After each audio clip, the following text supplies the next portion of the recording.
Welcome back to Your Voice. The Indian Consulate in New York City recently held an Anglo-Indian book launching on the Upper East Side of Manhattan. Let's join them and find out more about this unique community.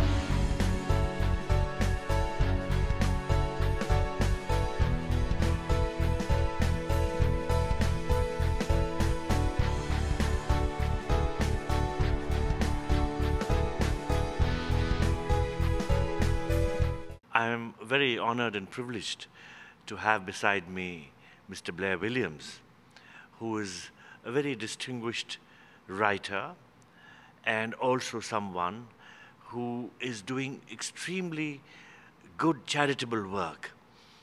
Mr. Williams is someone I have known throughout my stay here in New York, and I have been highly impressed by his sincerity, his dedication, and the range of activities which he pursues. This evening we have organized an event where he would be launching a book, More Voices on the Veranda, which has been edited by him along with some of his friends. This is a very good publication.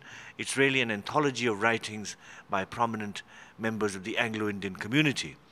As you know, the Anglo-Indian community is very small here in the tri-state area, but it comprises of people who are extremely talented, and it's wonderful to have such friends with me this evening. The Anglo-Indians were a result of the English coming to India, and they were generally not treated very well by the English, and because they felt superior to different Indian communities, they were not very well treated by Indian communities.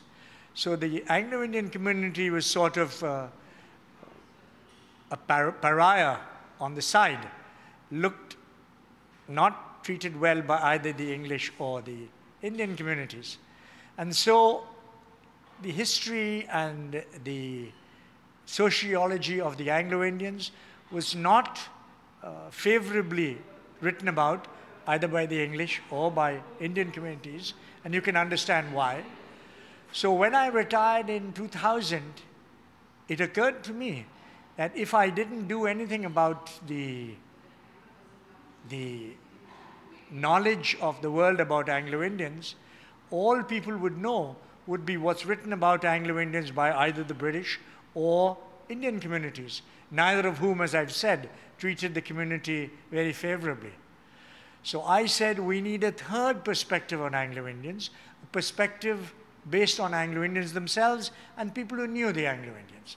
And that's how I created something called CTR Books, a publishing house, and that's how every year for the last 7 years we have published a book on the culture, the way of life of Anglo-Indians, and this More Voices on the Veranda is the 7th and probably the last book. That's all for this week's episode of the show that lets your voice be heard. Thank you so much for joining us. And before we bid farewell, please take a moment to vote for the Share and Care Foundation in the Chase Community Giving Campaign. With just one click on the link shown on the screen, the top 196 charities will win up to $250,000 for their work. Voting ends September 19th. Facebook users and Chase members are also eligible, so make your vote count. And don't forget to keep sending us your valuable feedback at yourvoice@globosatend.com, and be sure to visit us on the web at gen-i.us.com. I'm your host, Juhi Desai. Sahara Pranam.